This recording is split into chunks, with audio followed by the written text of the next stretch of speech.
الحمد للہ رب العالمین والصلاة والسلام علی اشرف الانبیاء والمرسلین اما بعد۔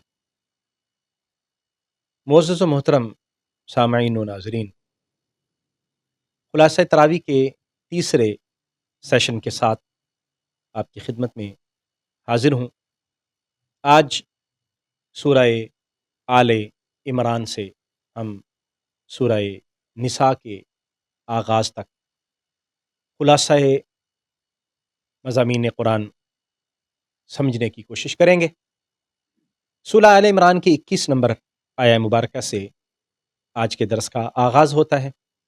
اللہ تعالیٰ نے ان آیات مبارکہ میں ان لوگوں کی مذمت بیان فرمائی جو اللہ کے احکام کا انکار کرتے ہیں، جنہوں نے انبیاء کرام سے دشمنی کی اور اللہ کے نیک بندوں کی مخالفت میں کھڑے رہے۔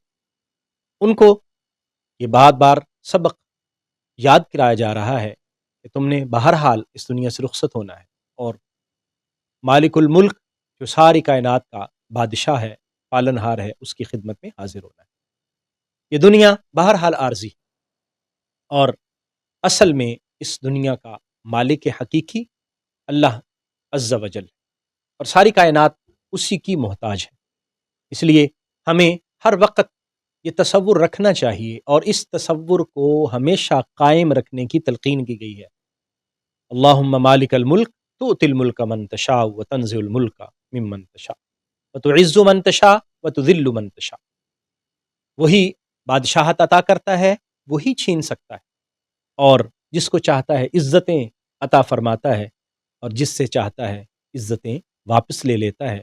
اسی کے قبضہ قدرت میں ساری چیزیں۔ نبی کریم صلی اللہ علیہ وسلم کے تشریف لانے کے بعد اللہ تبارک و تعالیٰ کے قرب کا واحد رستہ نبی رحمت صلی اللہ علیہ وسلم کی غلامی کا رستہ ہے۔ حضور کی غلامی سے ہٹ کر اور کوئی رستہ، حضور صلی اللہ علیہ وسلم کی اتباع سے ہٹ کر اور کوئی رستہ اللہ کے قرب کی طرف جانے والا نہیں۔ آج کی اس مبارک منزل میں اور آیات قرآنیہ کی آج کی منزل کے اندر یہ آیت مبارکہ بھی شامل ہے کہ جس میں اللہ تبارک و تعالیٰ نے ارشاد فرمایا کہ جو شخص اللہ سے محبت کا اعلان کرتا ہے یا دعوے دار ہے، اسے چاہیے کہ وہ نبی کریم صلی اللہ علیہ وسلم کی اتباع کرے، اور جو حضور کی اتباع کرے گا اصل میں کامیابی اسی کے قدم چومے گی، اور کوئی بھی کامیاب اللہ کی بارگاہ میں نہیں ہو سکتا۔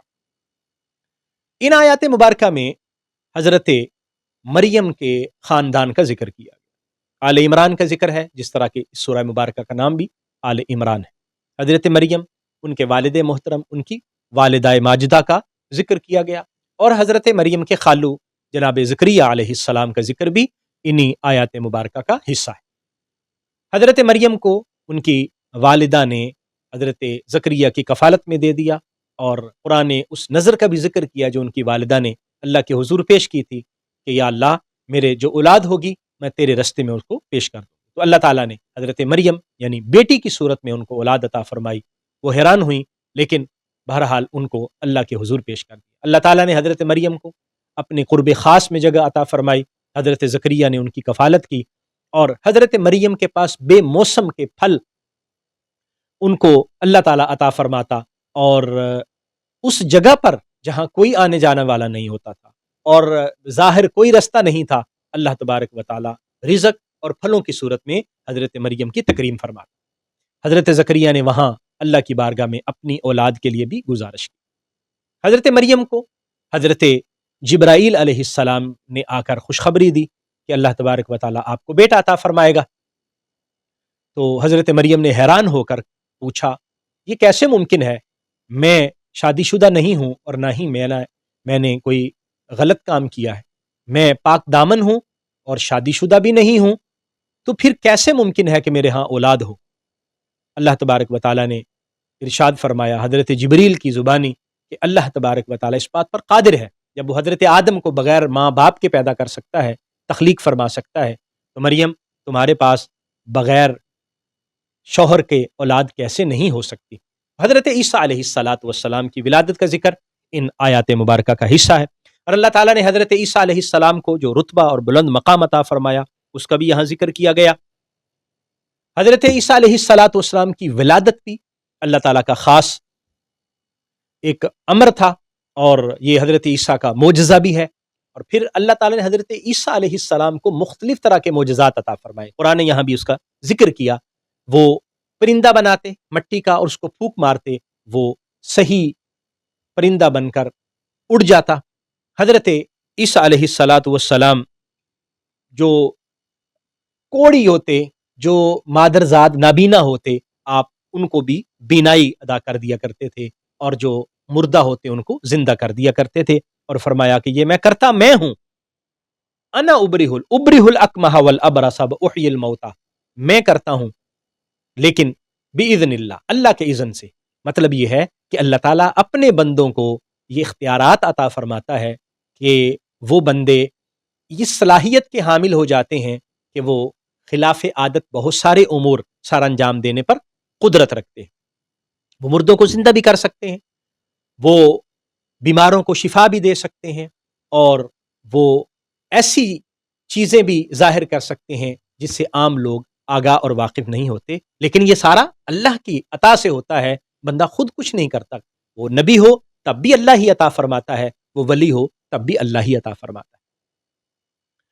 سورہ آل عمران کے اندر اللہ تبارک و تعالیٰ نے اس اہم مباہلے کا بھی ذکر فرمایا جو نبی کریم صلی اللہ علیہ وسلم نے نجران کے عیسائیوں کے ساتھ فرمایا، اور حضور علیہ الصلاۃ والسلام نے فرمایا تھا کہ ہم اللہ کی بارگاہ میں گزارش کرتے ہیں، ہم میں سے جو جھوٹا ہے وہ ہلاک ہو جائے گا، آؤ تم بھی آ جاؤ، ہم بھی آ جاتے ہیں، تم اپنے بچوں کو لے آؤ، ہم اپنے بچوں کو، تم اپنی عورتوں کو لے آؤ، ہم اپنی عورتوں کو لے آتے ہیں، پر اللہ کی بارگاہ میں دعا کرتے ہیں کہ ہم میں سے جو جھوٹا ہوگا اللہ اس پر اپنی لعنت فرمائے۔ وہ بھاگ گئے، وہ مباہلے کے لیے تیار نہیں ہوئے۔ نبی کریم صلی اللہ علیہ وسلم نے حضرت سیدنا علی المرتضیٰ، سیدہ فاطمہ زہرا، امام حسن اور حسین کو لے کر اس میدان مباہلہ میں تشریف لائے، اور جب انہوں نے دیکھا تو انہوں نے یقین کر لیا کہ اگر یہ ہستی جو تشریف لا رہی ہیں یہ دعا کریں گی اور یہ جو نفوس قدسیہ ان کے ساتھ ہیں یہ آمین کہہ دیں گے تو ہم تباہ و برباد ہو جائیں گے،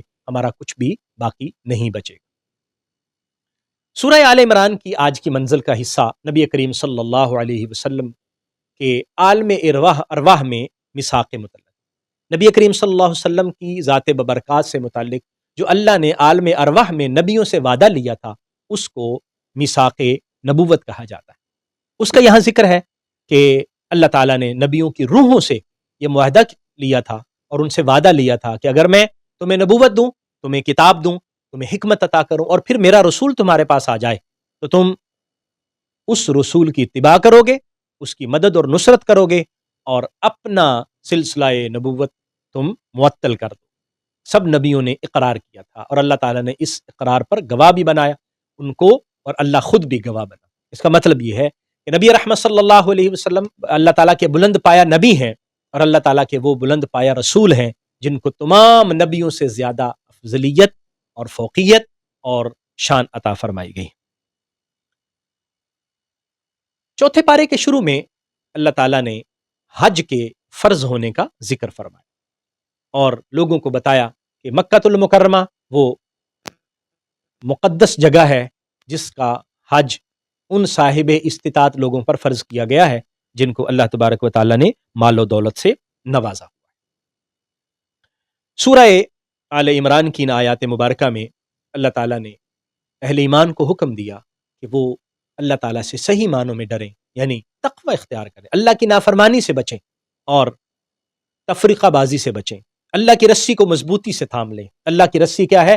اللہ کی رسی قرآن مجید فرقان حمید ہے، اور اللہ کی رسی دامن رسول صلی اللہ علیہ وسلم ہے، اور اس کو تھام کر ہی تفریقہ سے بچا جا سکتا ہے۔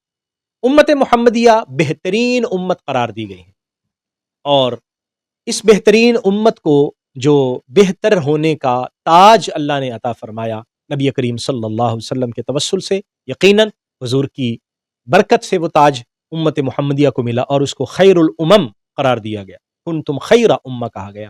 لیکن جو فریضہ خیر الامم ہے، امتوں میں سے بہترین امت ہونے کا جو فریضہ ہے وہ نیکی کا حکم دینا اور برائی سے روکنا۔ غزوہ بدر کا ذکر ہے اس مبارک صورت کے اندر کہ اللہ تبارک و تعالیٰ نے کس طرح اہل ایمان کی مدد فرمائی، اور جب غزوہ بدر کے لیے اہل ایمان روانہ ہوئے ان کے پاس ساز و سامان بھی کم تھا، تعداد بھی کم تھی، ظاہری صورتحال مسلمانوں کے موافق نہیں تھی، لیکن اللہ تعالیٰ نے اہل ایمان کو فتح عطا فرمائی۔ یہاں ایک آیہ مبارکہ میں 3000 فرشتوں کا ذکر ہے، اور اس سے ہی اگلی آیہ مبارکہ میں 5000 فرشتوں کا ذکر ہے جو اللہ تعالیٰ نے اہل ایمان کی مدد اور نصرت کے لیے نازل فرمائے، جس سے ہمیں یہ علم ہوتا ہے کہ انسان کوشش کرے اور اللہ کے راستے کے لیے نکلے، اللہ تبارک و تعالیٰ پھر فرشتوں سے بھی مدد فرما دیتا ہے۔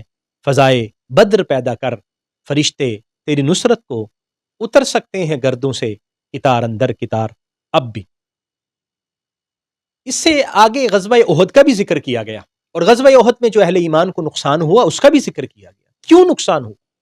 اہل ایمان کو وہاں بہت ساری شہادتیں پیش کرنا پڑی اور بہت ساری ظاہری نقصان کا سامنا کرنا پڑا۔ اس کی وجہ نبی رحمت صلی اللہ علیہ وآلہ وسلم کے حکم سے انحراف کرنا تھا کہ حضور علیہ الصلاۃ والسلام نے جس دستے کو کہا تھا کہ آپ نے اس پہاڑی پر رہنا ہے اور اس سے ہٹنا نہیں، وہ ہٹ گئے۔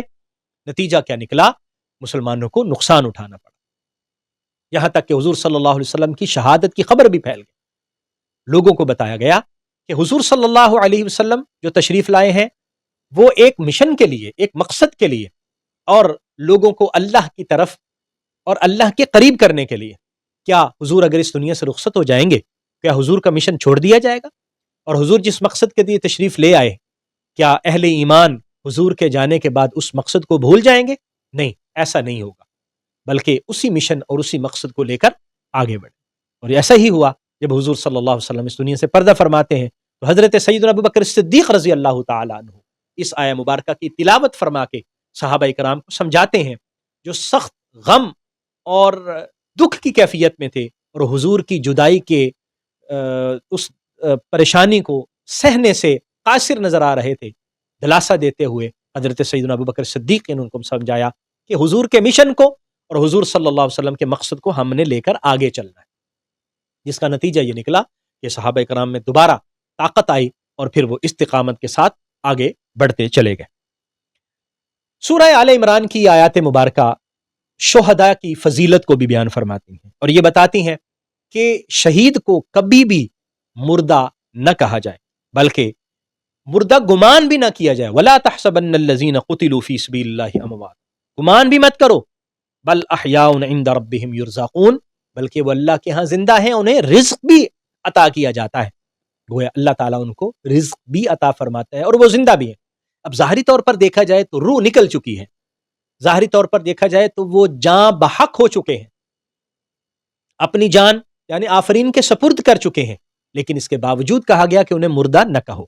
اس کا مطلب یہ ہوا کہ کچھ وہ لوگ ہیں جنہوں نے اپنی جانیں اللہ کے حضور پیش کر دی، انہیں مردہ کہنا مناسب نہیں ہے اور انہیں مردہ کہنا جائز بھی نہیں ہے، کیونکہ وہ اللہ کے ہاں زندگی پاتے ہیں۔ ہمیں ظاہری طور پر بعض اوقات چیز سمجھ میں نہ آ رہی ہو تو ہمیں اس کا انکار نہیں کرنا چاہیے اور نہ ہی ہم انکار کر سکتے ہیں۔ سورہ آل عمران کے آخری رکوع کے اندر اللہ تبارک و تعالیٰ نے زمین و آسمان کی تخلیق میں غور و فکر کرنے کی دعوت دی۔ آؤ دیکھو، یہ زمین دیکھو، یہ آسمان دیکھو، اس کو توجہ کے ساتھ۔ کیا یہ کسی انسانی تخلیق کا شاہکار ہو سکتے ہیں؟ کیا اس کے اندر جو حسن ہے وہ تمہیں دعوت نہیں دیتا کہ تم وحدہ لا شریک کے بندے بن جاؤ اور اس کی عبادت کرو؟ اس کے اندر نشانیاں ہیں، اور نشانیاں ان لوگوں کے لیے ہیں جو اہل عقل ہیں، اور اہل عقل جب اس دنیا میں غور و فکر کرتے ہیں اور ان نشانیوں کو دیکھتے ہیں تو پھر ان کو سمجھ آتی ہے کہ واقعتاً اس کائنات کا خالق اور مالک وہ وحدہ لا شریک ہے، کیونکہ اگر اور خالق ہوتے تو یہ کائنات کب سے تباہ و برباد ہو چکی ہوتی۔ کائنات بڑے سموتھ طریقے سے چلتی آ رہی ہے اور کائنات بڑی خوبصورتی کے ساتھ اپنے رنگ بکھیر رہی ہے اور اپنی توانائی سے رواں دواں ہے۔ اس کا مطلب یہ ہے کہ اس کو چلانے والا وہی خالق ہے، اور پھر اس خالق کو وہ یاد کرتے ہیں، پھر کھڑے بھی یاد کرتے ہیں، بیٹھے بھی اور لیٹے ہوئے اور پہلو کے بل دراز ہو کر بھی اس مالک کا ذکر خیر کرتے ہیں اور اس کی بارگاہ میں دعائیں مانگتے ہیں اور بتاتے ہیں، عرض کرتے ہیں کہ ہمارا یہ کانسیپٹ کلیئر ہے اور ہم بالکل واضح ہیں کہ یہ کائنات فضول پیدا نہیں کی گئی، یہ کائنات کسی مقصد کے تحت بنائی گئی ہے۔ اور پھر یہاں پر آخری رکوع میں سامعین و ناظرین میں گزارش کروں گا، سورہ آل عمران کے آخری رکوع میں کچھ دعائیں ہیں جو ہم نے مانگنی ہیں، اور کچھ دعائیں ہیں جو ہم نے یاد کرنی. ان دعاؤں کو یاد کریں، بڑی خوبصورت دعائیں ہیں. اللہ نے یہ دعائیں ہمیں ارشاد فرمائیں اور قرآن میں ذکر کیا تاکہ ہم ان دعاؤں سے اللہ کے حضور اپنی حاضری پیش کر سکیں.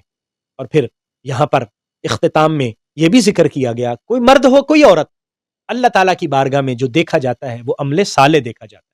اللہ تعالیٰ نہ کسی مرد کا عمل صالح ضائع فرماتا ہے نہ کسی عورت کا، بلکہ مرد ہو یا عورت جو بھی نیک اعمال کریں گے اللہ تعالیٰ ان کو جنت عطا فرمائے گا. اور جنت وہ جو اللہ کے قرب کا ذریعہ ہے اور اللہ تبارک و تعالیٰ کی رضا اور خوشنودی کا سبب ہے. اسی وجہ سے اللہ تبارک و تعالیٰ جنت عطا فرماتا ہے. اور آخری آیہ مبارکہ سورہ آل عمران کی اہل ایمان کو حوصلے اور صبر اور باہمی صبر کی تلقین اور ایک دوسرے کے ساتھ تعلق اور مضبوط رہنے کی تلقین اور تربیت دیتی ہے کہ ہم ایک دوسرے کے ساتھ جڑے رہیں. اللہ تعالیٰ سے دعا ہے کہ اللہ تعالیٰ ہمیں قرآن کو سمجھنے کی، سیکھنے کی اور عمل کرنے کی توفیق عطا فرمائے. انشاءاللہ کل اگلی آیات مبارکہ کے ساتھ آپ کی خدمت میں حاضر ہوں گا. تب تک کے لیے اجازت دیجیے. السلام علیکم ورحمۃ اللہ وبرکاتہ.